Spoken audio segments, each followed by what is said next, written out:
How we doing, people?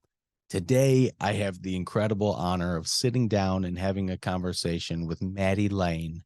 If you don't know who Maddi Lane is, she is the youngest daughter of the legend we know, love, and miss dearly, Jani Lane from Warrant. This is a first for both of us, and we're going to be discussing topics along the lines of what it was like growing up having a rock star dad, fun stories with him from her childhood, grieving his loss, her future plans to preserve his legacy, and honestly, so much more. I really can't thank her enough for giving me this opportunity because if you know me, then you know how much I love Warrant and just how much his music has impacted my life. So, being able to sit down and listen to her speak candidly about her life in and around her dad really is the opportunity of a lifetime for someone like me that unfortunately never got a chance to meet him.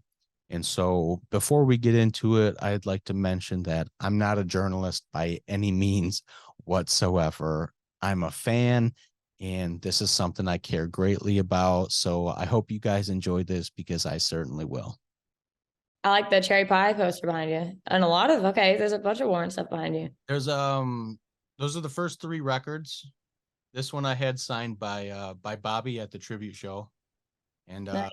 I've got some VHS tapes and then all the CDs and cassettes, and I've got Warrant stuff everywhere. They're one of my favorite bands, so this means a lot to me. Very cool. So Well, I I'm glad to be guess here. I guess let's start at the beginning. Your childhood, growing up with a rock star dad. What do you remember about, growing up with your dad? You know, I'm sure, to people like me, he's a legend, but to you, he's just dad. Um, hmm what was it like growing up with him? Well, it was definitely like a roller coaster, I would say. I'll get into a little bit of kind of like young when I lived in Ohio times. I was born in California. That's where my mom and dad met. Hmm. I lived there for about 2 years. I was born in like Sherman Oaks, Van Nuys area. And then I moved to Ohio because my dad's family was there, his aunt or my aunts, his sisters, and his mom. So we were around family in Ohio. We moved to Akron. And obviously he struggled with addiction. And from a young age, I kind of saw parts of my dad where he was, normal dad, played video games, was cooking, hanging out with me, teaching me how to roller skate or bike or, just do kind of the normal dad things, hang out with me. And then there were moments where things weren't so great. And it was clear he was under the influence or he was upset. And my mom and him were in conflict and fighting. And I didn't know why. I didn't want them to fight. And sometimes he would, or usually he would be the one to have to leave the situation. And either he'd go back on the road and do music or, he would just leave me and my mom. So he was kind of in and out of my life, Okay. though I had good memories and not so great memories with him. But overall, I just was like, I'd like to get to know my dad more. I want to see him more. And just kind of have a better like cohesive relationship. So parents got divorced when I was 8, and he was already in California at this time. Me and my mom moved to North Carolina, where I am now, and that was. I mean, I already wasn't really with my dad often, but that kind of cemented like, okay, I'm going to be bouncing back and forth. Like they're going to be co-parenting me, kind of splitting custody with me. So that started the whole ping pong game I played a little bit with going North Carolina to California, living with them on and off, as they both would lose and gain custody of me. But back to your question about my dad, when I would go to California and stay with him, I remember he was constantly writing. He was writing a lot of songs. Usually he would go in his room and write, or he had a piano and he had a little recorder he would tape things on. And I remember he would have like certain lyrics or melodies if he woke up or wanted to put something on there so he wouldn't forget it for later for the studio. He would do it on there and play it back. He'd always be on the guitar in his room just humming things. So I remember that a lot. I remember he would try to get me to sing with him and do harmonies, and he wanted to test my musical ability, I guess, to see if it got passed down. He'd hear me in the car singing along to the radio and be like, "Oh, I want to hear you sing without it." I was shy, so I didn't always love to do that. And I'm like, "Dad, stop! I don't want to. Don't force me to sing, or Hmm. that's lame. Like I don't want to sing with my dad." But he got brought me out of my shell a little bit a few times, and I sang with him a bit. And then I got to go on tour with him, some of his like American, like North American tours, like local tours. I would go with him for a few different shows and kind of be backstage watching him do sound check and hanging with the band and, filming stuff on my phone, hanging out with some of their kids. Was that So with was fond that with memory. Warrant or solo? That was with Warrant. Okay. Yeah, I didn't go with him much when he was solo, but when he was with Warrant, I think there was a few times he left Warrant, came back to Warrant. Hmm. I think the second time he came back was when I was around like 10 and when I was living with him. So I went on tour with him a few times. He had a guitarist named Dario. There's a few members that were newer to the group, not the original members, but a few older ones were in there. Okay. So I got to meet some old and new members kind of throughout my time with my dad. But yeah, I have pretty fond memories as I got older and I started living with him and going on the road with him, going to sound check, going to the studio when he recorded and hanging out. Those are some cool memories. And yeah, I have fond memories of that. That's awesome. This is awesome. Um, what do you remember about the fans? Like when you went on tour, do you remember seeing him like interact with people? Mm-hmm. A lot. Just seeing like the way that his music influenced others and the way that they would react to it. Yeah, I do remember there was a few moments with certain fans where, I mean, clearly they were all enamored with meeting him and would fangirl, and Mhm. him being my dad, I was around 10 years old, like I said, so I didn't really quite understand the impact he had or exactly how he was making everyone feel. Mhm. But, I had certain music that I liked and that was right before my Justin Bieber era, but I could have totally related to that kind of like, that starstruck feeling when you meet someone that you look up to and, listen to a lot of their music and stuff like that. But I do remember fans being they almost seemed very comfortable with him. Like he made everyone feel like they were his friend. He wasn't, kind of like cold shoulder, like don't talk to me or no pictures. He was always willing to interact and make everyone feel really comfortable around him. And that's something that recently people have told me that he would do a lot. So it's cool that I got to pick up on that as a kid.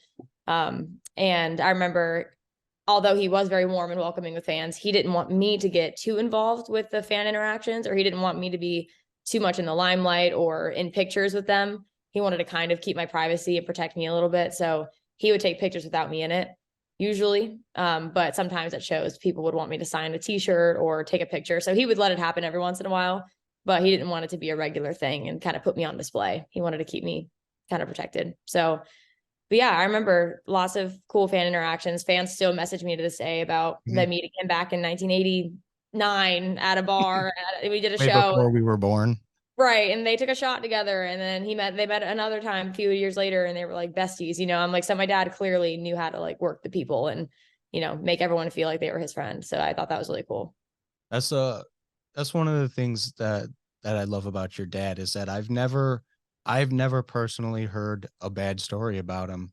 Besides his struggle with addiction and you know, things like that, I've never heard any bad stories about people meeting him. Everybody that I know that has met him and even all the people I met at the tribute show, I met at least 4 or 5 people that told me that he cooked for them on like separate occasions. And I'm like, Yeah, he was a big cook. Yeah, he was definitely he had a heart of gold. I think he was just a tormented soul, and Mhm, clearly I did not have any understanding of how much he was going through until right. later after he was already had passed. Then I'm like, wow, like now that I'm an adult, I'm like I can only imagine him being my age and having to put on a show for millions of people and have to talk to his label and keep them happy. And there was just so much pressure on him and so many people that probably screwed him. And mental health is just such a big narrative and topic nowadays, but it wasn't back then. So I feel like he was just really alone with some of his feelings. So I can understand why, some things went wrong for him. But Mhm. he was a great guy, great dad. He always had the best intentions and was really positive, even when he didn't feel maybe great about himself. He always made everyone else feel really good. So I he was feel really like I feel like in all the interviews I've seen and even in like the pictures in the magazines, I feel like he was kind of like a big goof that just ended up, being a rock star. Mhm. All the interviews I've seen, he's joking around and, being funny and I definitely relate to that, having to put on a show even though, you're struggling with stuff inside. I mean, a lot of us do it every day and you never know. You could hide anything with a smile, honestly. And that's, that's the sad part about the world we live in today. Um, but yeah, I I've heard nothing but good things from people.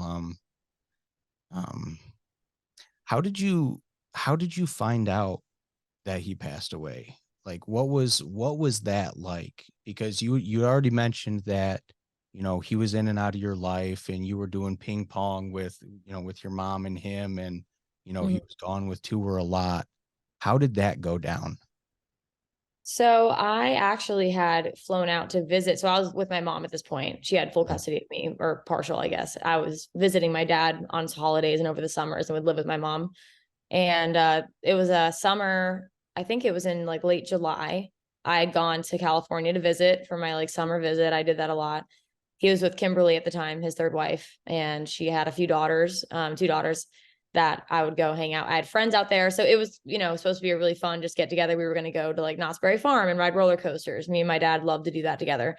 I love And roller he clearly he was not doing very well. I could tell usually when he's not doing well, he kind of hides and kind of isolates himself. And I guess, Kimberly and whoever would be around at that time would want to protect me from being around him and not want to, have him out, acting not appropriate or something, or, not in the best headspace. So he would usually be kept away from me. And I could tell he was just not around. And they were kind of saying vague things about him just needing, he was sick or not doing well, or you might not be seeing him that much this trip. And I was like, okay, obviously disappointed, but I was like, okay, well, hopefully he feels better. I'm just going to try and have fun and see the family and friends that I can while I'm here. And I'll see him next time, was my thought, because this wasn't the first time I'd been around him where I noticed something was off. And he'd be, maybe sent away and I would stay with a friend or stay with family until he got back. But I had to leave, like after like a week and a half I was there. I left. I saw him a few times, but it was really sparingly. Actually, I remember the last time I saw him, he came out of his room and I could tell he wasn't well, but he like came and kissed me on the forehead and was like, love you, and just like walked out. And I think he was going somewhere at that point. And that was the last memory I have of him in person. I flew back to Wilmington, North Carolina, and a few weeks later, we got a phone call from my godfather. I don't know if it was ever official, but it was my dad's manager, Abby. Okay. He had given us a call, me and my mom, and said that things were not looking good and they were worse than they had been before. And we didn't really know what that meant, but it scared us. Obviously, we were like, uh-oh, like things are, this happens, but we don't ever hear it to this kind of serious extent that this could be the last time, or this is really not good this time. He might not come back from this. Those are things I was hearing through the phone. And I'm like, okay, trying to not get too worked up, or, I'm like, maybe it'll be fine. He'll bounce back. He always does, Yeah. but we were on the phone back and forth with Kimberly, his wife at the time, and Abby and other family and friends. And we were like, what is going on? Where is he? Like, is he okay? Like, is he going to rehab? Where is he? We had no idea. And then we got the official call, I think a day later, that he had officially been found dead and had passed away. Yeah. And that was a huge shock. I had a friend actually come over because I had told her, hey, something's really not right. Can you please stay with me? I just need some, support. So she was there with me already when I got the news. I was in shock. I didn't know what to think, really. I didn't even know how to process that. And I actually gave my mom a hug because we're both, like crying in shock, like what was going on? Like, we can't believe it. And the lights above us like flicker really hard. And they've never done that before, like flickered like extremely like bright on and off a couple times. Our lights don't do that. They never did that. And I remember me and my dad, weirdly enough, having a conversation about how we would want to, like, once we passed on, how we'd want to come back and like communicate with people, or like what our energy would be or something. I don't know why we were talking about this, but he said he would come back through light, and like that was his way that he would communicate. So the fact that right when I like found out and hugged my mom and the lights in the house just went crazy, I was like, that was his like last goodbye to me. That's what it felt like. And I've had dreams about him since where we've kind of talked. I don't know if that's just my subconscious wanting to have resolution and, kind of cope with the loss and kind of get that closure, or if it was him communicating through a dream. But all I know is that he's in a better place. He's okay. He's a lot better off, and he obviously couldn't fight demons and did not need to be suffering here anymore. And he's always with me. So I always feel his energy when I do things through music. And you know, when I talk about him and do stuff like this, I always feel like I'm kind of channeling his energy and he's here. So yeah. Yeah. So that's how I found out. It was definitely shocking. It was a rough couple weeks after that. And I would talk to Taylor, my sister, and we were just like, whoa, like, okay, like if you need me, I'm here for you. Like, you know, this is a lot to take in. I just kind of compartmentalized it and didn't really know how to accept it fully. I think I just kind of thought, I'm just not with my dad right now. Like I'm living with my mom. Like he's just away right now. Like I didn't really think he was actually gone until years later. It started hitting me more and more in waves of grief. But it took time and it still hits me sometimes. Have you ever experienced any of those like light phenomenon since that? Or was that like a one time like I'm trying to think. I mean, I've definitely had lights flickering, but I don't know if that's him or if that's just coincidence. You know, I'm like, I haven't had any obvious moments where I'm like, oh my God, that's totally him. But I've definitely I've heard his music play mhm, like during like random times where I'm like, it wouldn't be likely a song would be playing. If I'm like, you know, nervous or kind of not feeling great, like I'll sometimes I've heard his music. Um, like the yeah, universe I was just hear coming it. together for you at that point in time? Yeah, but yeah, I haven't had any like crazy paranormal phenomenon with him, and I'd like to think he's just like a peaceful entity that's kind of always around it. He doesn't have to tell me; he's just always here and like parts. You know, he's a part of me and always there. So he doesn't try to scare me or do anything crazy. He's just always here, and I feel that. So I feel safe. I like that. As long as it makes you feel good, that's all that matters. Hmm. Um, you talked about your grieving process and you said that, you compartmentalized it and you didn't really think about it too much until later in life. Where are you at with that now in your mental health? Like where are you at with coming to terms with that? Hmm. I'm definitely at more of a point of acceptance now that I'm older. I'm 25. Um, he passed when I was 12 or 13. So I was like just getting ready for high school. So I was still in those developmental stages, you know, as time went on, as I got into college, as I started hitting larger milestones, it started hitting me. I have family that I live with in Wilmington, my aunt, my uncle, they were there for me since I was like 9 or 10 for, you know, when my mom was not doing well, I'd stay with them. They ended up taking me in full time in high school. So they're like my home base now. Me and my mom have kind of a complicated relationship and she still struggles. Yeah. So I love her, but mostly from a distance. But yeah, sorry, I lost my train of thought. You're all right. Let me get back to that point. What was it? Okay, so Listen, oh, I okay. So, think okay. it Yeah. was Okay. Yeah. Compartmentalizing. Okay. So, yeah, I definitely, as I got to college and I started hitting bigger milestones, I was, you know, achieving larger goals and, you know, going through some different challenges with, you know, different stressors and responsibilities becoming an adult and getting into relationships for the first time. There was a lot of moments where I started feeling the loss of my dad more, like wishing I could have had him to lean on or talk to, or you know, having that father figure, even though my uncle is wonderful and he stepped up and has kind of been that father figure for me. But of course, nothing takes place of your real dad. So that was tough to adjust to kind of growing up into adulthood and not having like your real dad there to kind of walk you through life. And you guys can talk about, you know, age for age, what he was going through and what I'm going through. Like maybe it helps me understand my mental health because we have similar struggles or similar ways of thinking or our personalities, you know.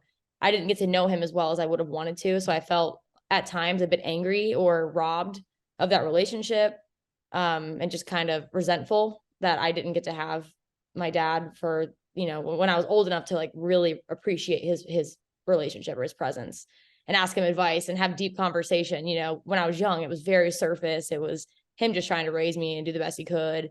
I didn't have nearly, you know, the life experience to really lean on him and like, you know, have him to talk to about things. But yeah, I think once I hit college and graduating college and the pandemic was when I really sat down and started getting back into therapy again. I've been in and out of therapy kind of my whole life, but got really more diligent about therapy and self-reflecting and reading about attachment styles and how growing up with, you know, your parents not together and struggling with addiction affects how I interact with other people, other relationships, intimate or friends, and how I have you know, how it affects my self-esteem, things like that.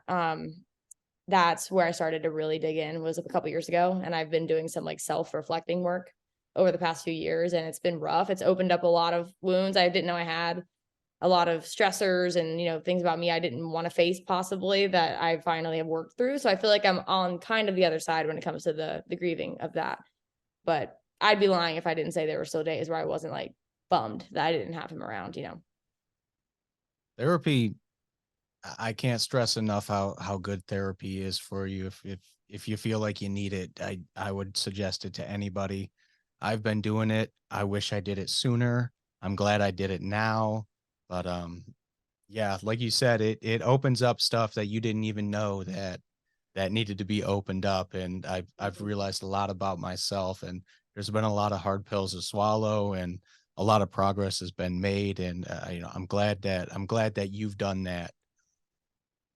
Yeah, I appreciate it. Thank you. There's definitely, yeah, there's a few things. I guess a lot of us during the pandemic had more time to kind of sit with ourselves and our thoughts and kind of pause for a second. And I was always so go, go, go, like, all right, get out of high school, go to college, graduate college, get the new job. I had always had these tasks ahead of me, and I kind of was always on go mode, and I never really sat with myself until the pandemic. And probably like 2021 was like my not roughest year. It was rough, but it was very productive and really good for me to self-reflect. But it was very, very brutal as far as just the kinds of revelations I was coming to. There was things about me that I was like, "Ooh, I want to work on that," or "I don't love that I act like that," or why am I triggered by this situation, or why do I get angry, or why do I get in my own way, or sometimes where I want to accomplish something and then I talk myself out of it.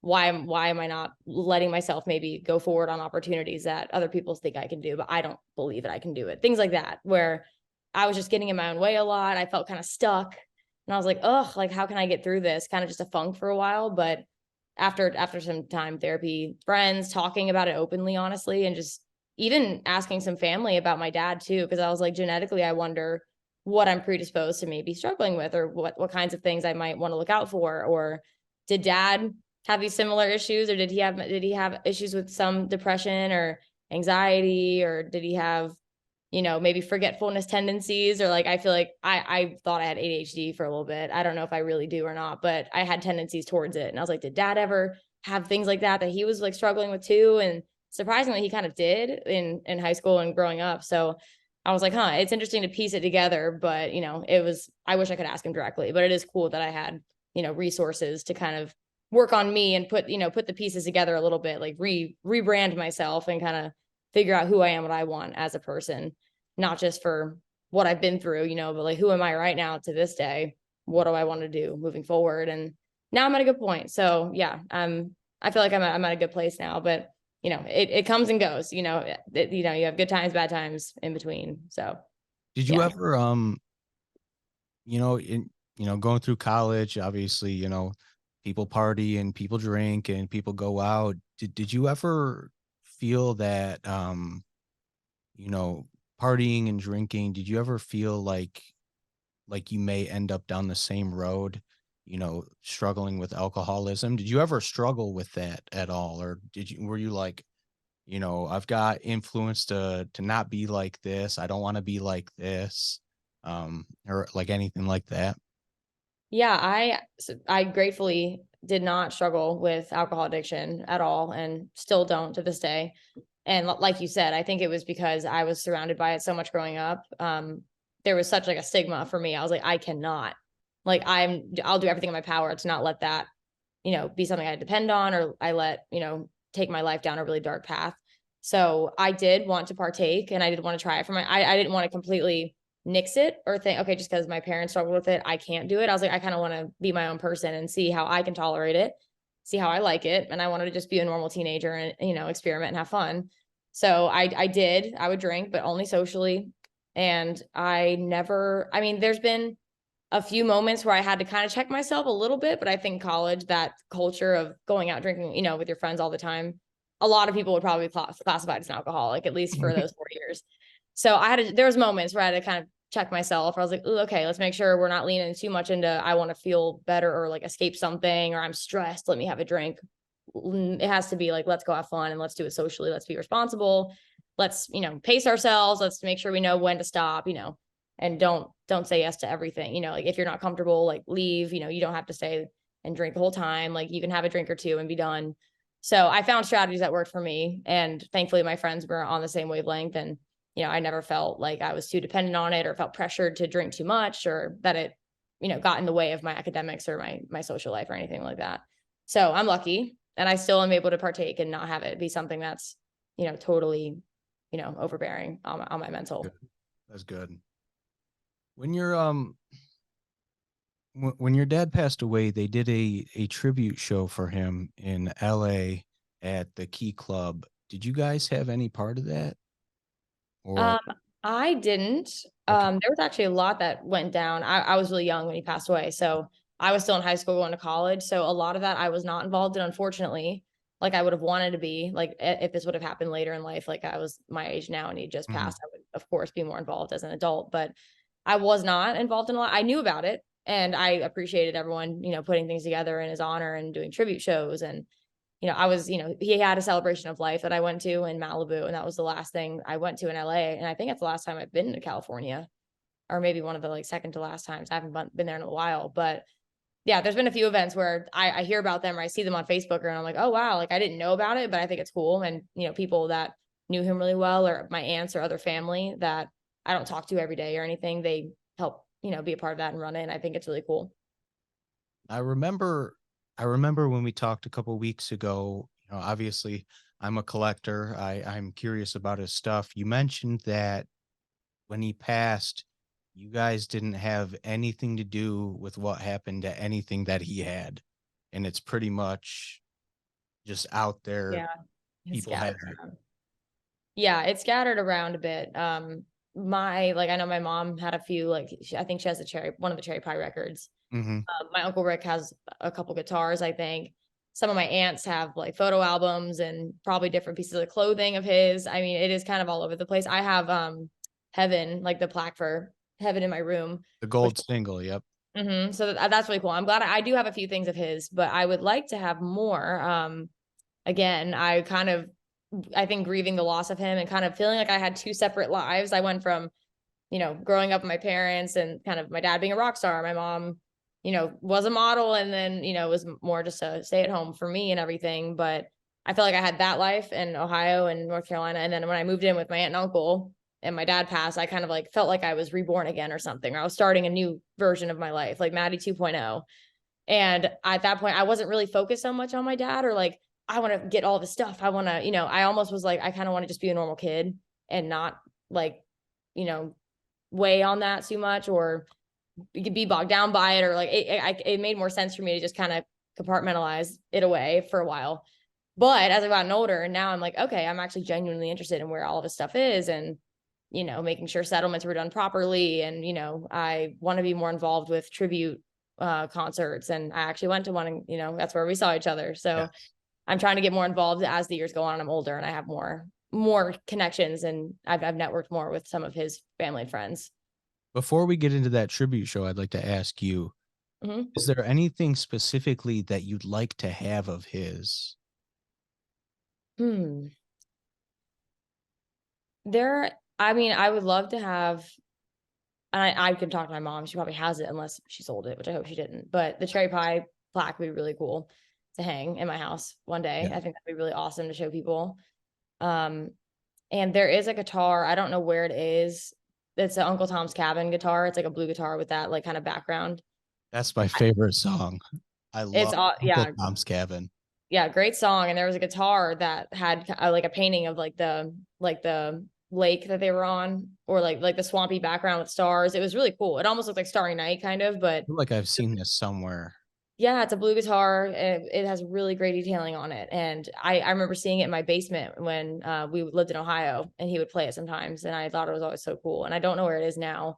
I know a lot of people want to get their hands on it and probably already have. So I don't know. That would be great to find one day. But if not, I think items are great. I think collecting is really, really awesome. And I think that's a really cool memorabilia to have. But at the same time, I'm accepting that I don't have to have all of his stuff as long as, he's my dad. No one can take that from me. And, he's always with me. So it's okay if I don't have access to every little thing, the material stuff. If you need any help finding anything, please let me know. Thank you. Memorabilia is like my thing, so I spend a lot of time looking for stuff. I actually know a guy who has a good majority of the classic Warrant guitars with all the custom graphics on them. Maybe Oh, sweet. maybe he might I'll reach out to him and see if he might know where that is if somebody doesn't have it. Yeah, thank you. That'd be really cool. But moving on to the tribute show, how did you get involved in that? Because I know there's been multiple over the years, but like this is the first one where like Bobby Brown was there, you were there, your sister was there. I don't think you guys have ever really been involved in those before until right now. So Yeah, so, yeah, reach I out haven't to been who? involved. Yeah, I had not been involved a lot, as I mentioned before, being in, in school and everything. But recently, and with the pandemic too, it made things hard, for events and stuff. But Billy reached out to me through a mutual friend. We'd kind of followed each other on Facebook, or I'd seen him post some of his tribute videos in the past, and thought it was really awesome. But he reached out directly and was curious if I'd want to, do like record music or kind of do a jam session or come to Ohio. This was before the tribute concert. This was like maybe like end of last year. We kind of started just talking about doing music projects or, just getting connected. And, I thought that was really cool because I've done covers of my dad's music Yeah. with someone in Wilmington, and I posted them online. So he had caught wind and started hearing, and I posted them over the years. So I think I recently posted Sometimes She Cries right It's before like a reimagined version. I Yep, the liked it. reimagined. It was pretty fresh take on that. I liked it. Thank you. Yeah, a little bit more like modern, like upbeat, like kind of more feminine, I guess, for a female singing it. But yeah, he reached out to me, I guess, in regards to that, and was wondering like how, I was going to pursue music in the future, if I was ever interested in doing stuff with him. And it was kind of just an open conversation, open door. And once the tribute concert was getting closer, he reached back out and asked about coming out and being part of it. And I'd recently talked to my uncle Rick as well, who he has performed with, and Uncle Rick's Mhm. been at the shows a lot in the past. So I was like, wow, that'd be really awesome. And now I'm at a point in my life where I'm done with school. Like I'm not so busy. I really want to get more involved and come see family and friends, and some of his fans too. So we ended up working it out. My aunt who came with me also was from the Akron area and, wanted to go back to Ohio with me, thought it was really cool. So we bought tickets and flew out there and did it. We had kind of typed out through text, like what song I was going to sing. And it was very just like, we'll figure it out when you get here. But for now, we had agreed on Heaven. That was the first song I ever covered of his. I know it really well. I'm comfortable singing it. I think it's appropriate, for the event and, honoring him. So I sang the second, like the chorus and second verse of Heaven with them. And it was, yeah, really fun. Got up there, and even though I was nervous, once I got up there, I shook it off, and it was just like a really good time. And I got to meet you and a bunch of other really cool people there. So I'm really glad I went. I definitely want to keep doing stuff like that more often. You did look happy up there. I think I think it's cool that you did that. I feel like a lot of rock star kids don't really care, about their parents' music, or it's like, oh yeah, that's just my dad. I want to distance myself as far away from that as possible because I'm sick of hearing about it, or I've lived this my whole life being the daughter of, the daughter of Jani Lane from Warrant. You want to create your own identity. I think it's awesome. I just started putting together that footage I took. I recorded like all except for one song of the show. After the third song, I was like, you know what? I might as well just record this whole thing. My arms hurt so bad, but I was like, this is something. This is memorable. We got the daughters here, Bobby Brown's here. Like this is a one-time thing unless you guys do it Yeah. again. I got to get all of this. But you looked comfortable up there. I mean, I don't blame you for being nervous. I was nervous for this. I've been freaking out for like hours. Oh my God, you've done a great job, and you've been great asking me good questions and making me feel comfortable. But yes, I felt way comfortable once I got up there and started doing my thing and seeing my sister and Bobby. I'd actually seen them in New Orleans a few months back. I was there visiting a friend, and they came from Baton Rouge, and we got beignets and talked and caught up finally after years. And then we both happened to all be going to the show, so it ended up working out really cool to get to see them again. And me and Taylor have had kind of a spotty relationship. We've always loved each other and have kept in touch, but we haven't seen each other a lot in person. So it's been cool to reconnect more now that I'm older and our age gap doesn't feel so big. We Yeah. get to connect. We're both adults, we both understand each other better now. So that was really cool. And even having people tell me like, wow, you look like your dad up there. Like, wow, you were talking to the fans afterwards, just like he would have done. Like he loved and ate that up. You embody his energy. That felt really, really, really good. And to make people happy and to, honor him that way felt really special. So I'd love to keep it going and keep doing more shows. So hopefully that'll happen. I'm trying to talk to the real Warrant about popping in for a few. I'll have to stay tuned. I think they should let you. I think everybody has their opinions. I think that it would be the right thing to do to at least let you come out for one show and sing a couple of the important songs. The songs that people write a lot of songs. Your dad wrote a lot of songs, but there's some songs that are like his his trademarks. And I really think it would be the right thing for you to do, or for them to do, to let you get up there and at least do a couple. Yeah, and even maybe record with them some. We'll see. There's some talks of that, so that would be really cool. But one thing I want to say too, you mentioned earlier, some kids of rock stars don't really want to, or musicians or celebrities don't want to follow in that footstep, or they want to separate themselves or have their own identity. But I also, clearly I want to be involved and I want to honor him, and I think that's really cool. A lot. I feel like I have some sort of due diligence there to kind of, I've been gifted the ability to sing, and I have a stage presence, and I love talking to people. So I would love to be able to be involved, but I don't want people misconstruing that as I'm trying to be in my dad's shadow, or I'm kind of trying to like milk the fact that my dad was a rock star and like have my identity be that either, because that's something that I don't want to be perceived as. It's just trying to like profit off of like him, in a way, even though I'm his daughter. I have every right. If I want to pursue a career in music, I will, but I Want to don't be have you. right. Yeah. Yeah. So I don't want people thinking like I'm just doing this for a cash grab, or I'm like, I'm just doing this because my dad's a rock star and I'm trying to just benefit from that and like not have to do any real, people. I feel like it can go either way, and I want to find a happy middle ground where I love to be involved. I love music. I love to be involved with him, and honor him and interact with fans and, kind of have a platform to share my voice and my story. But I definitely still want to keep that identity separate. I don't want to fully pursue music. Probably. I don't see myself touring the world and making it my entire life. And the music industry can be very rough. And I saw, kind of the damage it did to my dad in some ways. It's just a rough industry. And I don't know if I would be comfortable going full time into music. But I love having it be a part of my life and enhancing parts of my life and being something that I can do on the side, and I can come to shows and sing and record music more just because I want to do it, not because I feel like I have to do it.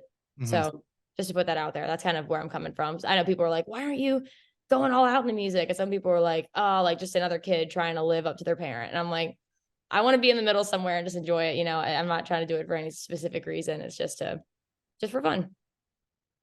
So Right. we were talking about um you want to pursue music, but you don't want to pursue music full time, and you don't want people to misconstrue your interest in music for just trying to hop in your dad's shadow and just you know you don't want your career to be defined by just being Jani Lane's daughter. You want to be Maddi Lane. You want to be yourself. You want to Mhm. make your own name and create your own music. And you have created your own music. You just came out Yeah. recently with the song called My Turn, Yes, which I did. on Bandcamp for anybody that's listening. Maddi Lane on Yes. Bandcamp, My Turn, and all of your other covers are on there too as well. Um, Hmm. I remember buying it. I actually donated $20 to when I got it. Oh, thank you. That's amazing. I don't know Yeah. if I don't know if they took it from you or you got it. I don't know how these streaming services work, but I tried. Okay. No, I hate anything. That's why I put them on Bandcamp right now, because it's a choice. People can donate or not donate as much as they want to, or as much as they don't want to. Yeah. I really just wanted to put it out somewhere that would be easy. I'd love to get my music on Spotify eventually, but I got to figure that out. Yeah. But for the time being, Bandcamp works really well. So yeah, I've put out 3 covers and 1 original. So I'm working on some other original stuff that I want to put out soon, and maybe some stuff with Warrant, as I mentioned earlier. Maybe recording. They have an album coming up. I don't want to spoil too much or anything, but they want me to be a part of it in some way. So they're going to talk to the label and see what's up. So that would be very cool to be part of. That's And all. then there's a tribute album also coming out through a few like friends that kind of knew my dad and have worked on other cover tribute albums in the past. They have like a Def Leppard one, but they're working on one for Warrant. So Okay. that's cool. I know it's going to come out, I guess, sometime this summer. I got to be a part of like naming it. I have a few songs on there of mine, of my dad's covers, and like kind of listened to all the tracks and got to rate which ones I liked or didn't like, all the submissions from people. So that was really cool to be a part of too. So yeah, there's some exciting stuff going on. That's awesome. That's actually the first I heard of a new Warrant record. So I'm gonna keep my lips sealed, but at the same time, I'm super excited. In the works for sure. Yes, yes. Well, we'll leave it there. But back to your song, My Turn. I've listened to it a few times, and it's basically about being single. Yeah. Um, what what really was the inspiration behind that? Do you feel like there's just not anybody out there for you, or you're just, I don't Um, yeah, I think a lot of it came with my time during the pandemic, as I mentioned, kind of going through a lot of like self-reflecting and coming into adulthood and coming into the world, of working and having to do my own laundry and chores and, trying to keep up with friendships and then balancing dating in there is just really hard sometimes. And I've dated guys here and there. And they're great in their own way, but clearly weren't the one. And I've learned and moved on from those relationships. But I think the past couple of years, there was a period where I just felt like I wasn't really connecting with anyone on that level. And I think it was honestly meant to be, I needed to work on things myself first, and I wasn't going to force anything or settle for anything I didn't think was right for me. But you can't help but feeling bummed. You're like, well, I see all my friends getting boyfriends, they're getting engaged, they're getting married next year. And I'm like, I don't want to compare myself because everyone's timeline is different. But, you start to like wonder, like, when is it going to be my turn? Like, am I really ever going to find that person for me? Like, is it going to be way later, or am I ever going to really meet them? So I was just in my head a little bit about that. And know. I just was like writing things down. I love to write, journal when I'm feeling some type of way. And I started rhyming words together, and it kind of came into my head, and I was like, wait, this could be a fun song. And I just started having fun with it. And I sent it to my friend, Tom Gosson. He was actually in the band Gloriana. I'm not sure if you know who they are. They were like a rock country band back in the early 2010s. They'd opened for Taylor Swift on one of her tours. I can't say that I've ever heard of that name, but I'm gonna look it up after this. That's okay. Yeah, they have like a song that you'll probably maybe recognize, or other people listening might recognize. But Gloriana, lead singer, no longer. They're split up now, but he does music production in his studio in his house. And I've gone to him every time I've had a song idea or I've wanted to cover one of my dad's songs, and he's put it together and made it sound great. But yeah, I came to him and I was kind of ideating different lyrics and throwing things in, throwing things out, playing around with things, different melodies and rhythms. It was cool. So that was the first time I'd ever kind of really constructed a song from scratch from my true feelings, and to put it out into something for people to enjoy, which felt really good. And I definitely want to keep doing it. But yeah, that was the inspiration, just being a 20 something, not finding their person yet and wondering when it's going to be my turn. But I'm leaving that up to the universe and the powers that be. I'm not rushing any of that. Do you know what you're looking for? Sometimes Let it fall into your lap. I know. I mean, I'm just trying to just work on and take care of myself and be the best version of me so I can attract the right energy. I think sometimes I find myself going for the people that maybe aren't the best for me. And I'm like, that might say something about me or how I feel about myself. And I want to work on, going back to maybe some things with my parents and how I grew up. I think I maybe missed out on some like foundational social things and being a normal kid. So I feel like I'm playing catch up sometimes in some areas of life where other people got to do all of that when they were younger and in school, and they didn't have to move everywhere and get uprooted all the time. I had a lot of other things to worry about. I was having to take care of my mom, or, when she was not doing well and wondering if she was going to be okay. I didn't want to lose her and my dad. There was just things that I was thinking about that I shouldn't have had to think about. And I think after, time passing and becoming an adult, it all hit me. I'm like, wow, like I've had somewhat of a normal upbringing, thankfully. And I've had high school and friends, and I've done some of the normal things, but I missed some of it too. And there were gaps where I felt like I was a little bit behind, or I wasn't as comfortable dating. And I felt like I wasn't really sure what I wanted or who I was. So there was just some, you know, some inconsistencies there and things. And I think for a while I was just kind of like, I don't want to date anyway. Like I'm over it. But then I was like, well, I'm open to it. Just not the right opportunities presented itself yet. I think I'm at a better place mentally. But I mean, again, I'm trying not to overthink it. I'm really just trying to be the best me and it'll all work out. No stress really. I always said that when the right person comes along, it'll be when you least expect it, not when you're out looking for it. Right. Yeah. So that's why I'm trying not to look as much. I'm trying to just, you know, I'm trying to keep myself open to the opportunity and not push things away that, you know, could be good. You know, I want to be open and, you know, willing to explore things, but still not looking around for it or like having my eyes set on one thing. I'm kind of just going to focus on, yeah, doing me and the rest will follow. So, but writing the song definitely helped make me feel better and people related to it. And I was like, okay, yeah, that was nice to put my thoughts out and not have them stuck in my head. It's awesome. Going back to music, how did you've done a few Warrant covers. How did you choose which ones you wanted to do? Heaven, I chose, and I did that one back in like early college. I think I was a freshman or sophomore. So this was like 2016, 2017. I thought Heaven was appropriate because he passed away. Mm-hmm. And I think it had a dual meaning for me hearing it. Um, you know, Heaven isn't too far away. Maybe he's talking about getting to a better place in life, but you know, he's not, you know, for me, Heaven isn't too far away. He's not too far away from me now that, you know, he's passed on. So it held a different significance for me. And I thought it would be really, really touching to have my own version of Heaven. And I even actually changed the words a little bit. So there were moments where he was talking about him coming home late at night and you're in bed asleep, but I said, I'm in bed asleep. So I kind of twisted it to where he was talking about me in the song and him wrapping his arms around me so he could hear me breathe. So I'd switch up the words and as long as you'll always be my biggest fan. So I was trying to, you know, kind of you know, see it from my perspective. I'll have to listen to it again. Yeah. There's a few moments in there that we changed the lyrics. So I thought that was really cool. So that was why I chose Heaven first. And then Stronger Now I chose second because I heard that song and that song really resonated with me after his passing and resonated with even other relationships too. Being stronger after a really tough situation, even though you feel like you could die, you don't know if you're going to get through it. And then you realize you do, and you're so much better on the other side. So It's that's a kind of powerful song.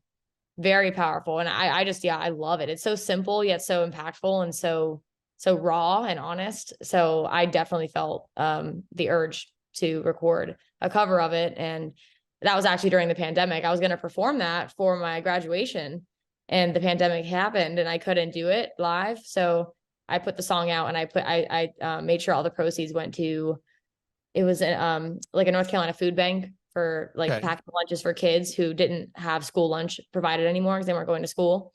So I tried to do something, you know, good to give back in that way. I didn't want to profit too much from that one, but that was fun. And then Sometimes She Cries was honestly just a fun, I was like, you know what? I've done some of the like, I've done a ballad already. And Sometimes She Cries is kind of a ballad, but I was like, I've done Heaven, I've done Stronger Now. I was like, I just want to do something that's a little bit like maybe going to challenge my voice and I can really get up there and belt it out.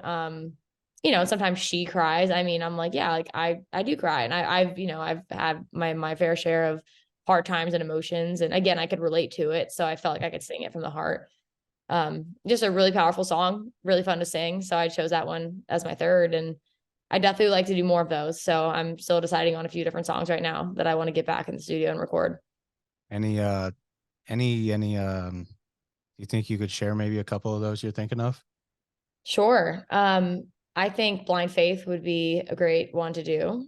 That's a great song. Love that one. And honestly, I've really thought about Uncle Tom's Cabin recently. That'd be really fun to play with. Yeah. I don't think I'll ever do Cherry Pie. I know people are like, oh my God, like unless Warrant wanted me to help sing on it or, you know, do something like that. But just because my dad always talked about his distaste for Cherry Pie. And I mean, the song's catchy. It's not, I think he was really hard on himself about Cherry Pie, but I understand him being disappointed that that was his big, you know, his like claim to fame in a way, even though he had so many other songs that he put so much more heart into and were so much more intricate and lyrically just so, you know, amazing. But Cherry Pie just was a catchy poppy tune that just got everyone. But it's impressive that he could put that together in like 15 minutes. He did it Wrote it on under a pizza label box. pressure. Yeah, he wrote it on a pizza box and was like, my label's telling me they don't hear a single, so here we go. But it just sucks that they kind of took that and ran with it to an extreme. And he had no control over how big that was going to be. It was beneficial to his career, but then it really kind of like put him in a box, I think, and it kind of undermined his other work, and that really pissed him off, which I totally get that. So I His out of legacy. respect, I will not do cherry pie. I think Uncle Tom's Cabin would be a really good one because that was what the album was called. That's what the single Mhm. was. It was Uncle Tom's Cabin. It was like his Yeah. was going to be his big song, and they took it away from him. I think that would be incredible to pay tribute to your dad with Uncle Tom's Cabin. Yes. Yeah, I'd love to. So I'll be working on some of that more in the future. Um, I know we spoke a little bit a few weeks ago about your knowledge of the Warrant catalog. You said that you've never really sat down and listened to every song from every album. I still think that at some point in the future we should get together and do that. I think Yeah. I think at least once every week or once every couple weeks I'll throw on the entire catalog of Warrant music and I'll listen to it front to back. I think it would be awesome to sit down with you and listen to not in like maybe one sitting, maybe like one album every now and again, but I think that Yeah. would be super cool to pick that apart. Yeah, I like that idea. I've definitely heard a lot of his music kind of sparingly. And I have some of my favorites from certain albums, but I have not sat down and listened to all of them from start to finish. So I think that would be really cool, especially now having more of the understanding of, his process and hearing, fans talk about and family and band members and all these people, I've kind of put some pieces together now where I'd really be able to fully appreciate it and pick things out and hear things. And yeah, we should do that. That'd be cool. I think so. We'll talk about it. We'll figure it out somehow or another. Hop on Zoom or get together somewhere or something. Yeah, for sure. Also, you can ask me any other questions you have. I'm not sure what your list looks like right now, but I have like things that just in case we don't like get to them or something, or you don't ask, I have a few things in my head about him that I'm comfortable sharing that I think are kind of cool. Well, I know you have to get going soon. How would you feel about doing another one of these? Yeah, absolutely. I can go a little after 8. I can always, I mean, it's not like a super important. I'll just giving you a heads up, but I mean, I can go a little after 8 if we need to, like 8:15, 8:30. I can always tell them I can push it a little bit if we want to get more things through. Yeah. Yeah, I'm not nervous anymore. I'm actually really excited. I'm like hearing these stories and just listening to you talk has been I'm just it's just crazy. It's Well, crazy that I'm talking to you, but it's also crazy that I'm learning new things that I never knew. And people that are going to listen to this and watch this are going to learn things that they didn't know either. And I think that's just it's always cool to learn new things, especially about somebody you care about. I never got to meet him. By the time I knew who he was, he was already gone, but his music has been a huge part of the soundtrack to my youth, and that music helped mold me into who I am today. And I feel really connected to the topic, him and you. And, I really hope that wherever he is, that we're making him proud by getting to talk about this. Yeah, absolutely. That's really cool that, a lot of, I mean, how old are you actually? I don't know if I actually know. 26. Okay. Yeah. So I'm 25. So yeah, we're very close. A lot of people our age don't really know. They know Cherry Pie. Maybe I'll say Guitar Hero. They're like, oh my God. Yeah. Or like, Bad Daddy, or there's like a movie where like there's a scene where it's like a stripper scene and the song comes Oh on. yeah, it's bad grandpa. Bad Grandpa, that's what it is. Yeah, yeah. So people know of Warrant, but they don't really know all the intricacies and all the music and my dad as a they don't know any of that. They just know the songs or it's part of their childhood. But it's cool that someone like you that's close to my age really has a deep appreciation, understanding of Warrant and knows a lot of their music past some of the superficial stuff I and the love cultural moments. music. So I think that's really cool. So yeah, that's why I felt like I wanted to go through with this and talk to you more because I was like, clearly you have a deeper understanding and appreciation than most people my age would. So I think it's cool. I grew up in a small town on a dirt road, middle of the woods. I mean, literally blink and you miss the town. Um, some guy won the lottery and like redid a bar in the town. And I think I was like a sophomore in high school. Um, and there was a concert with, it was Firehouse, Trickster, Warrant, Skid Row, and Banshee. And my girlfriend at the time, her parents worked at the bar, and they asked us to help work the event. And I was like, yeah, cool. Kiss is my favorite band, rock and roll. Yeah, this is awesome. I'm all about it. And then like as soon as we got there, they were like, oh yeah, we don't need you. And I was like, well, what do we do now? Go enjoy the show. And so I stood front row for the whole concert. And I remember when the only song I knew by Warrant was Cherry Pie at that point in my life. But I remember, the first time I kind of distinguished who was singing and who wrote the songs was this was before meet and greets. And so Mhm. after the show, the guys came out to the merch booth and sat down. And I remember like, oh my God, I'm gonna go meet these guys. And all I had was this little 4x6 ad for the show that's up on my wall up here. Um, and I remember being in line and everybody had their cassettes and their CDs. And I remember looking at the pictures like, that one guy looks a little different, and then after the show, I went home and immediately illegally downloaded every single song from the entire catalog. And That's from awesome. from that day forward, I was like hooked. But yeah, no, Cool. or I would say maybe almost 10 years now, I've been a huge Warrant fan. I mean, there's not a lot of kids our age that are really diving deep into the hair metal, as you want to call it. But Right. this music is my life. As you can see, I'm quite literally surrounded by it. um I drove all the way to from Detroit to Cleveland for that tribute show. Right. I mean, not only did I have to meet Bobby Brown, that was on my rock and roll bucket list, but I knew you guys were going to be there, and I had seen you on social media before, and I had the plan to ask you to do this interview before I got there. I had wanted to ask you for a long time because, like I said multiple times, we've heard from Bobby, we've heard from your dad in the past. We've got old interviews with the band members all about, but the only people that we really never heard from were the kids. The kids have never really talked about what it was like growing up with your dad being a rock star and kind of who he was behind the scenes. And I'm like, that type of those small details are fascinating to me, and I had to know. I have to know. Yeah, I'm glad you said yes. definitely. I'm glad you asked. I was super nervous because all the people are talking to you and you're listening to all the stories. And I'm like, she's talking to people, but I gotta go up. And I'm like, you know what? If you don't do it now, it's not going to happen. And so I did. And I'm grateful we're here talking. Um,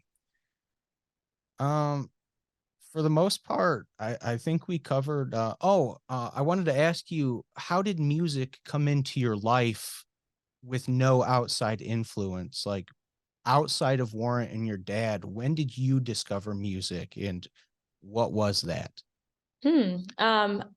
Honestly, music has always, I mean, even besides, obviously knowing my dad was a musician and hearing his music, I grew up, my mom loved music as well. So she would play music all the time in the house. We'd always have like music show. We'd watch American Idol a lot. We'd watch music videos on the TV. That's back when like MTV would still play, some music videos here and there and stuff like that. I So remember. we had music on a lot. And we'd play music a lot. When I would drive in the car, the radio was always on playing something. I would have cousins and friends come into town and they'd play music. And at that point, iPods weren't even a thing when I was about like 7 or 6. But It since was I was just about that young, MP3 players.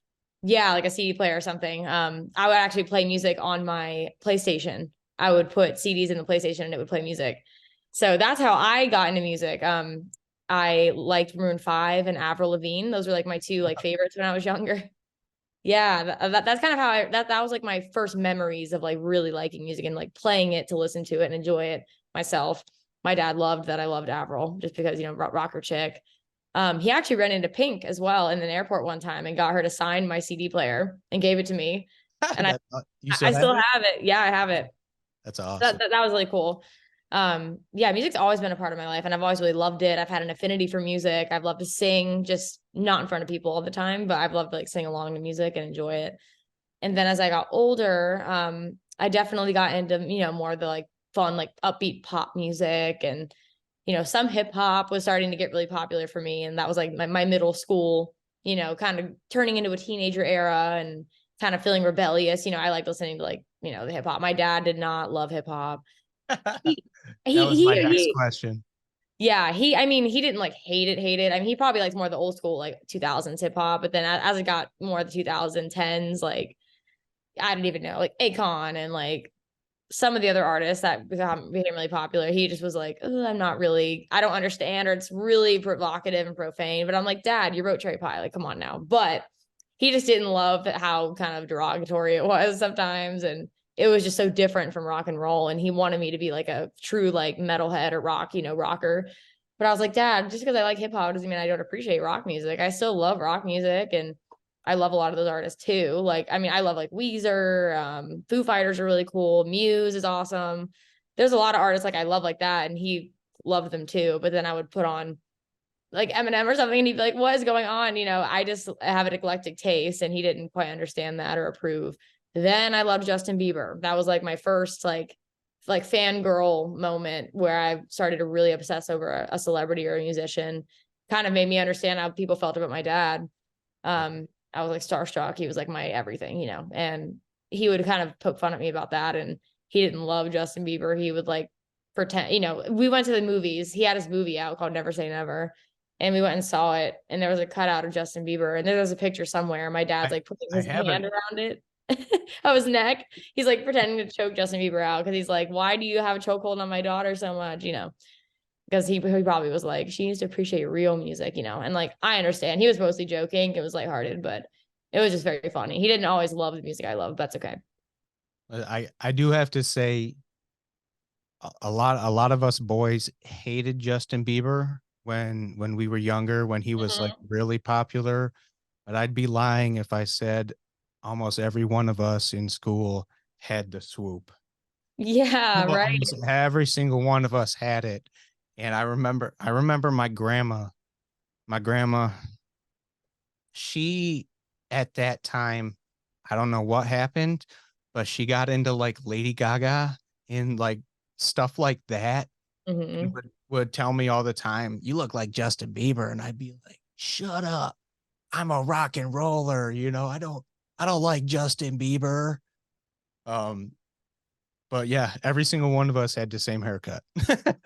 That's so funny. Yeah, I know. I still respect Justin Bieber and his music, but I'm definitely nowhere like I was before. I don't have any like artists that I'm that like, oh my God, about anymore. But I love music. Music is like the one thing that keeps me going sometimes, like the pick me up, the thing that gets me ready to go. If I'm feeling down, it boosts my mood. It's great for when I work out. It gets me through a lot of workouts. I listen to a range of music. It could be hip hop, it could be electronic. I like some rock. I like some like R&B or like lo-fi music even. It's like kind of like instrumental hip hop, like for studying or just kind of like ambiance in the background. Like Um, YouTube music. Kind of, yeah. It's like, yeah, like if you look up like lo-fi mix, like it's like kind of like just like instrumental beats that are they're kind of repetitive and they kind of just are there in the Okay. background for kind of just kind of calming music for studying or getting stuff done. I think I have a buddy that listens to stuff like that. He calls it Yeah. chill hop.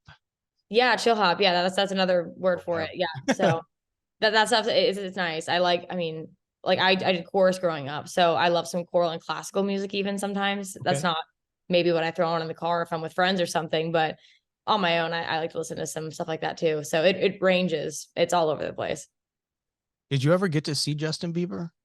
I did. I got to see him. I never met him, Oh, but I did get to see him live a few times. So that definitely broke my Bieber fever a little bit.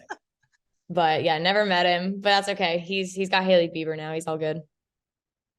there's a I just deleted TikTok, but like there for like a month, my whole TikTok was like Selena Gomez, I Haley know. Bieber drama, and I'm I like, dude, know. I don't even know these people. Why is my algorithm giving this to me right now? I hate it. Yeah, I know. I actually just got rid of TikTok recently too.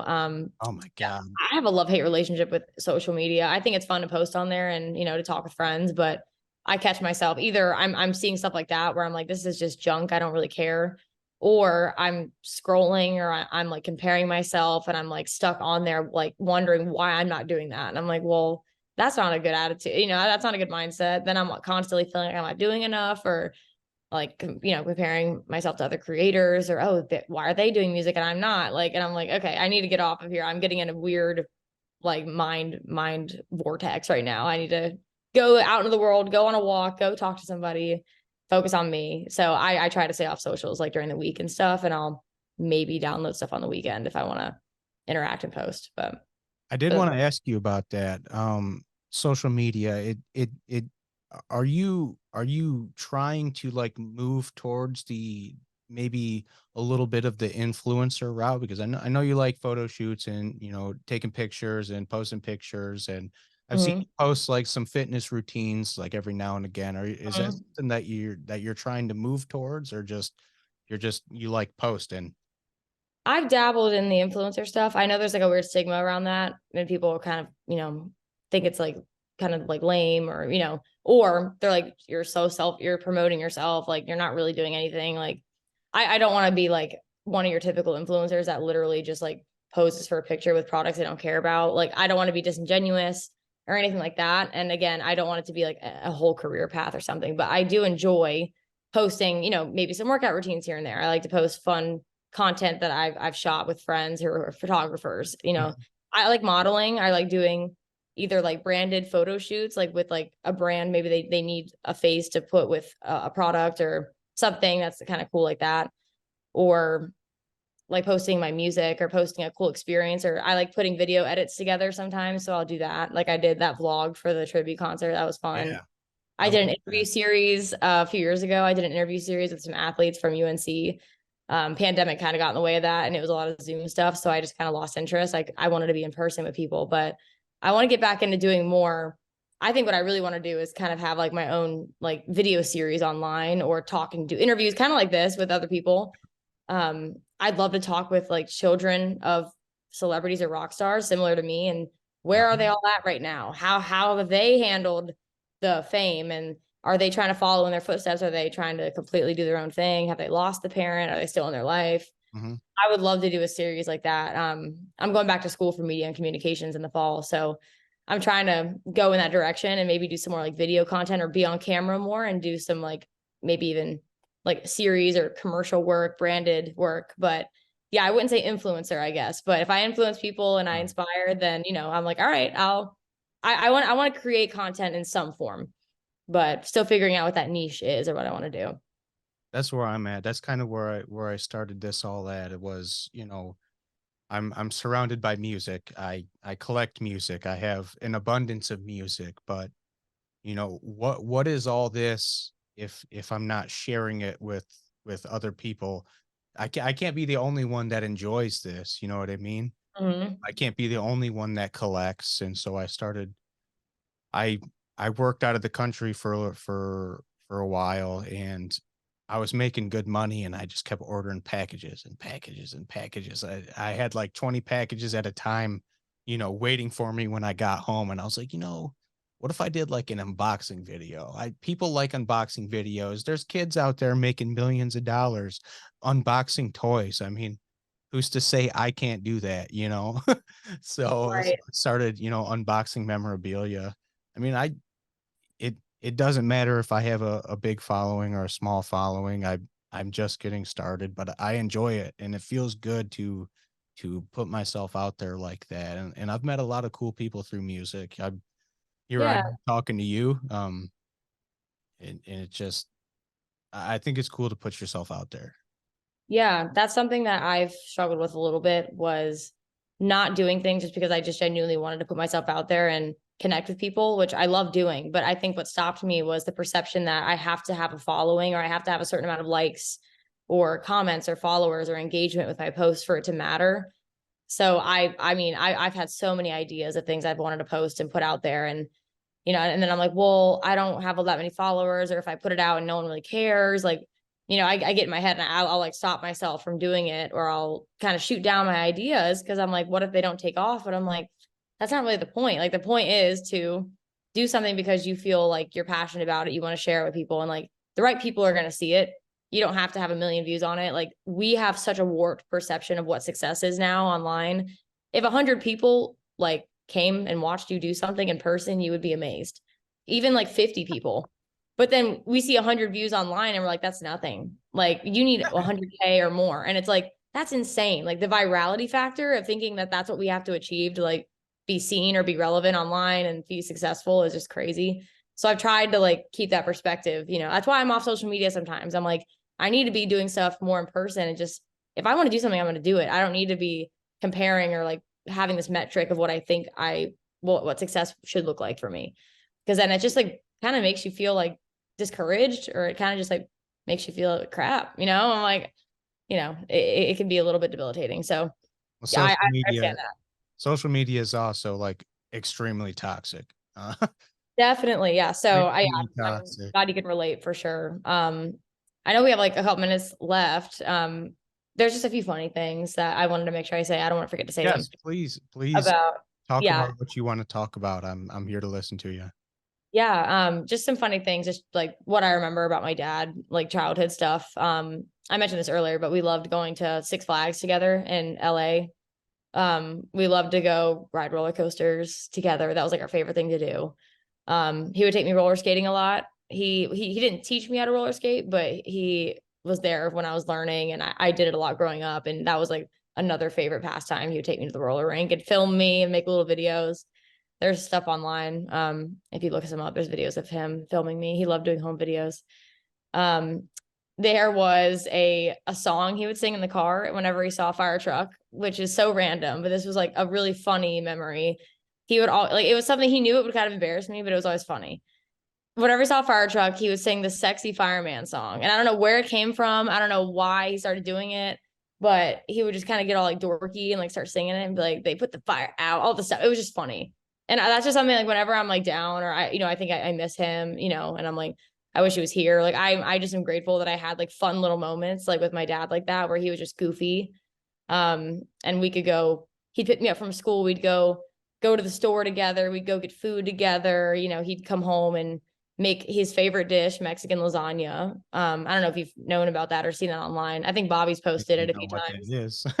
I have no Mexican idea what that is. lasagna. Yeah, he would make that kind of more for special occasion, but it was like a layered lasagna of like tortillas as the noodles, and he would put like meat, beans, guac, cheese, sour cream, and like layer it up and bake it. And it was so good. He loved to cook. He was the best cook ever. As you said earlier, people said that he had cooked with them or for them Multiple before. people, and I'm like, why? This is like the most random thing. Why? He such a big cook. Yeah, he just loved to do that kind of thing. So everything was really good that he made. So there were just memories like that, little things. I mean, I'm trying to think of other little moments. I mean, anytime I lost a phone, or I mean, I was so young. This was like right when like cell phones, like flip phones, were really popular.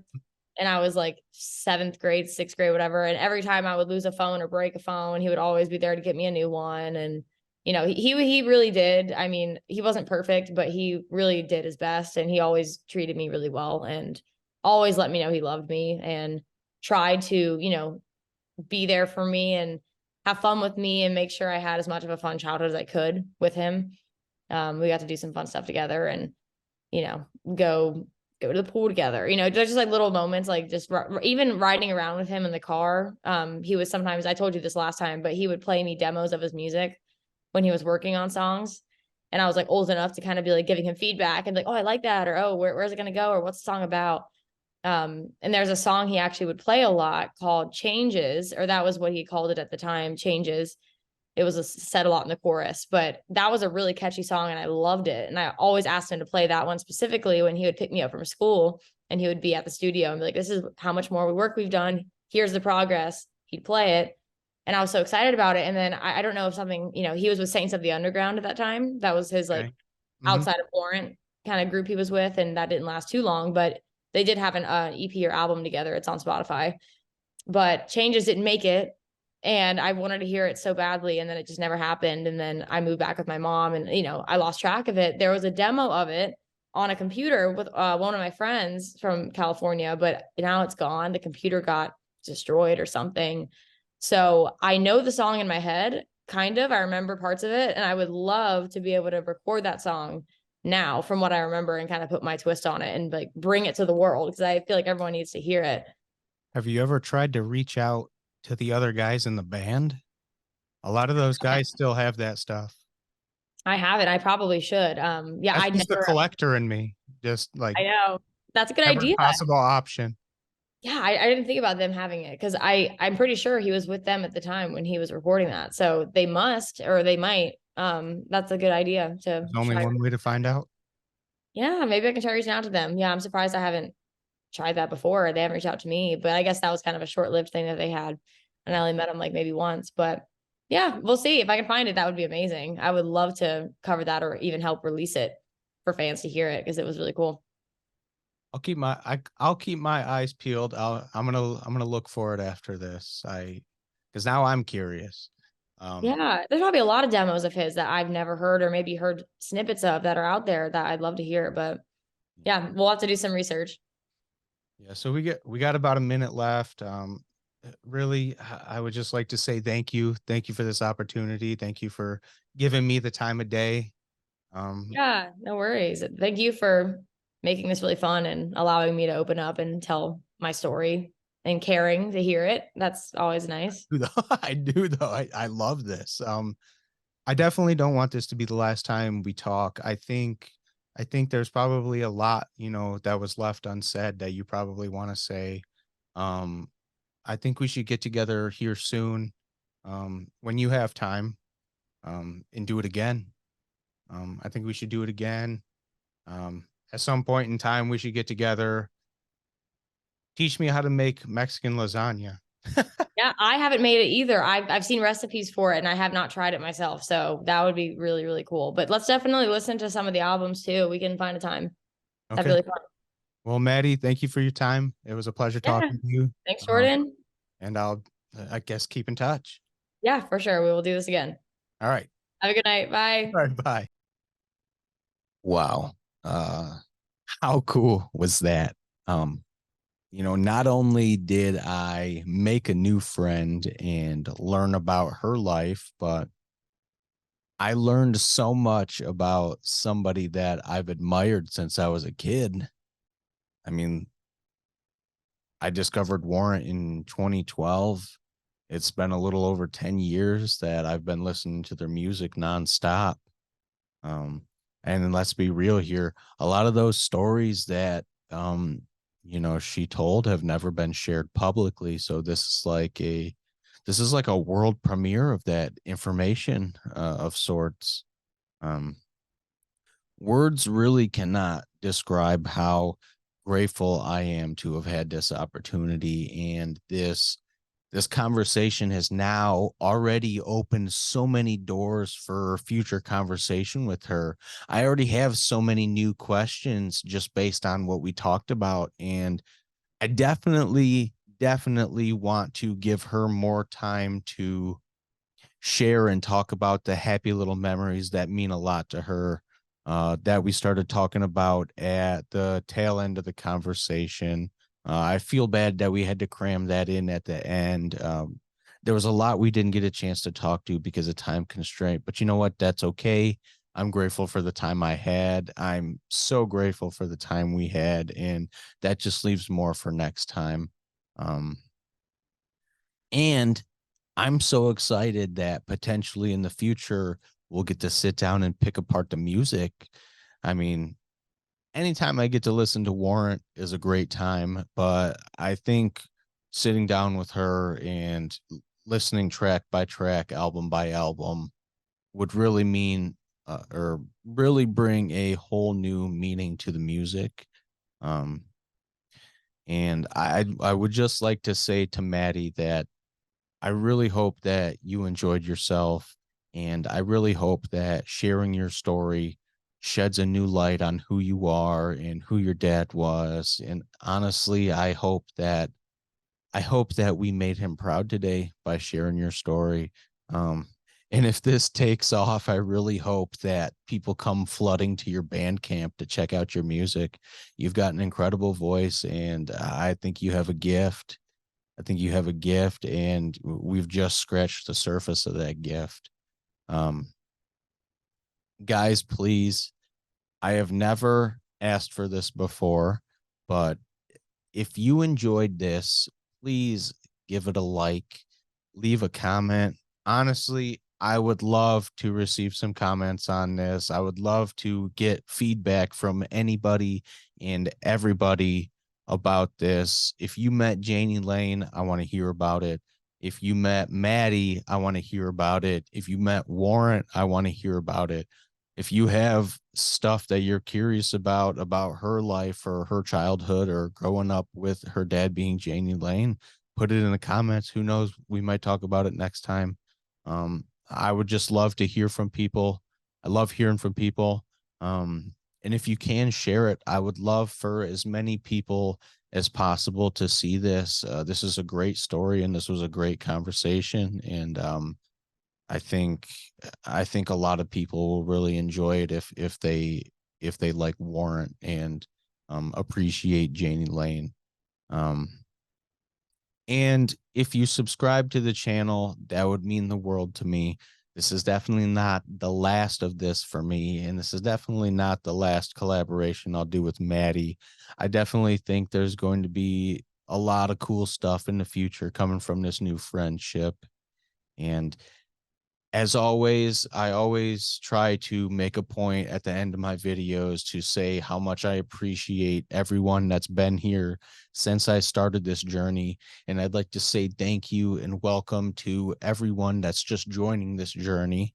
Um, but for now, I just like to leave you with the thank you. And I hope you enjoyed this, and I will see you on the next one.